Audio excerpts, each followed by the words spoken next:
This is so cringe.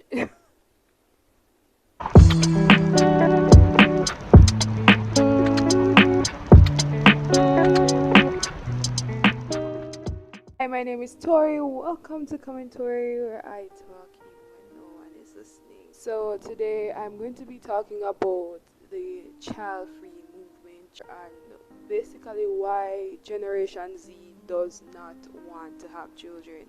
And it's a shocking reality that most of us literally don't want nothing to do with little gremlins at this time, or some of them none at all.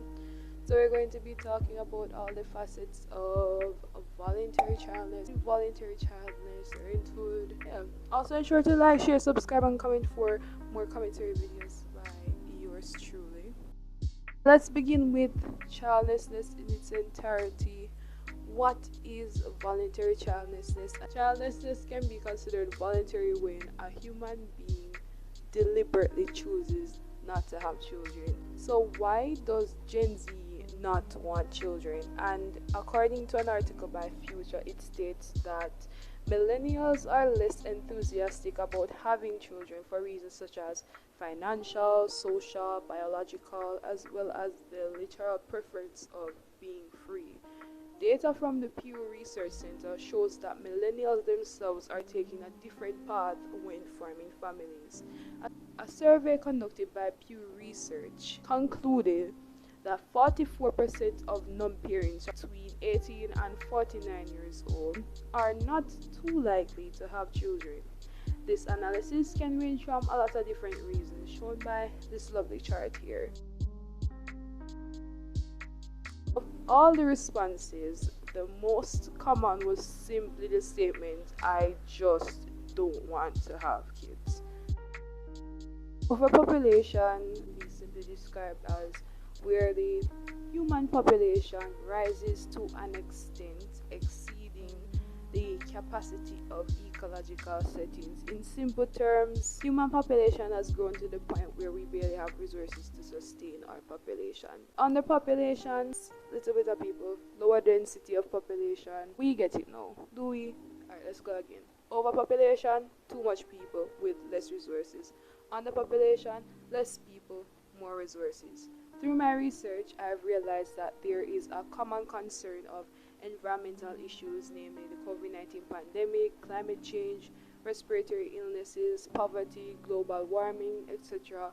And even more factors like these are being one of the main factors as to why Gen Z does not see the sensibility in having children. A content creator called Jenny, he made a video titled "Is the Child-Free Movement Going Too Far?" And he interviewed a lot of persons, a lot of men, women from varying ages who speak about their perspectives of having children. And this is what a few persons had to say about the state of the world at this time and having children. You want kids. I think it's very selfish looking at the world and how it is right now, global warming and all that kind of stuff. I am not sure if I want this environment to my kids. The climate, like climate change and everything, that has obviously gotten worse over our generation. So the problems we're facing nowadays aren't really the same that people were facing decades ago. Because for the first time in history, people are questioning if it's even morally okay to have children. Climate change is a big factor in why she's not having children. We're not sure that we're going to have kids because we don't want to bring our kids into a world like this. Well, I do believe that, both are a threat. Both are parallel opposites, but can this threat be eliminated or reduced? As long as the population is stable and the two factors are not clashing or colliding, I think it's fine. Like factors such as migration can change person's view on having children as we mingle and we interact with people each day in different places. Back then, I would say that labor, religion, and lack of contraceptive methods would be the three reasons why persons would have so much children. And back then, the Catholic Church opposed birth control in the 18th century, and sociologists were like, "We do not want persons to use artificial capabilities of preventing birth because children are a gift from God." All of that mess. This method was too artificial and them don't want none of that basically. Which is why persons, had ways, but not artificial ways of not having children. Families also had a lot of children due to the fact that person has to work on the fields, the cornfields, the farmlands to carry on the family businesses. Understandable, but they treat children like a commodity. And now the younger generation of people, we know Gen Zers, we're learning from the mistakes of our parents and older generations. Parents have even said that they shall put themselves first as opposed to what the ideal in society was at that time. Some parents even regret not taking opportunities that would better themselves. We are now seeing and hearing it now, and we're now putting our dreams and what we want first. And to me personally, it's not selfish to prioritize yourself at times. Sometimes you want to have better at the tip of your palms.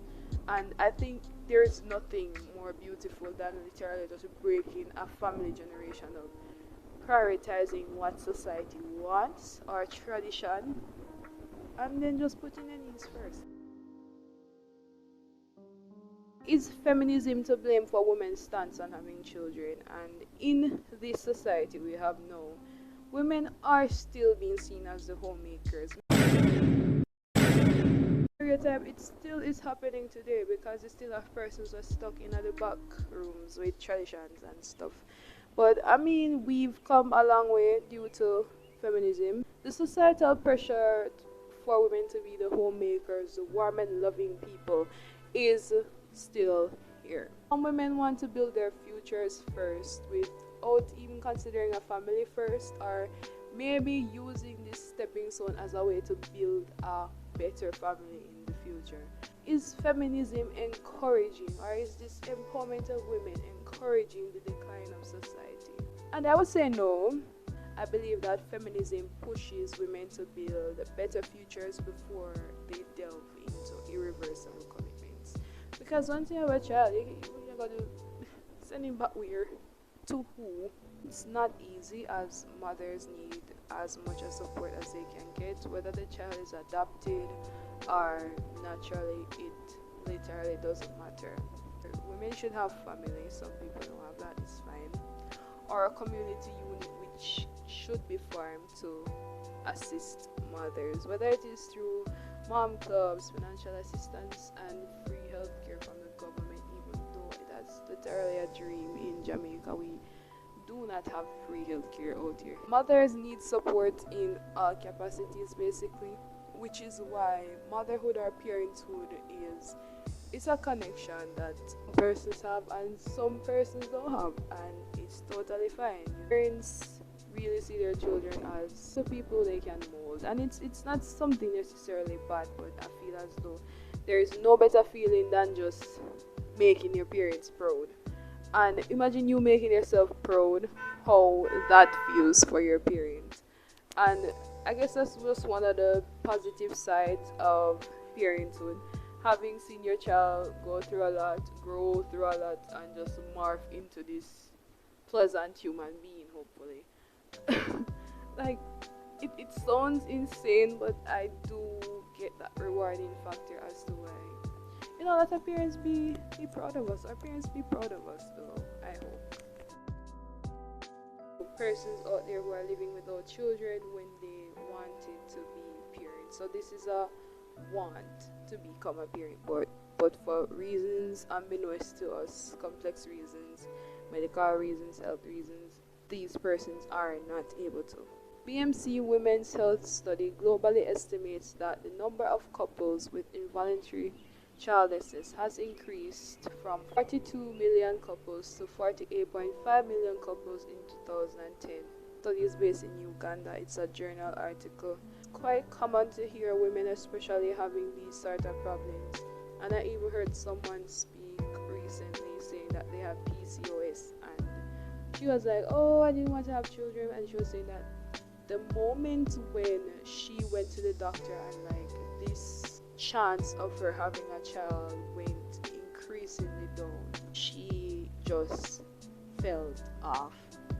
The study conducted 6 emerging effects that involuntary childlessness had on women in 6 themes, which included inadequate social support, psychological torture, continued grief, marital instability, failure attributed to childlessness, and financial constraints. What happens in Asian society is when you're over a certain age, you're not married, you don't have children, you're referred to as a leftover woman.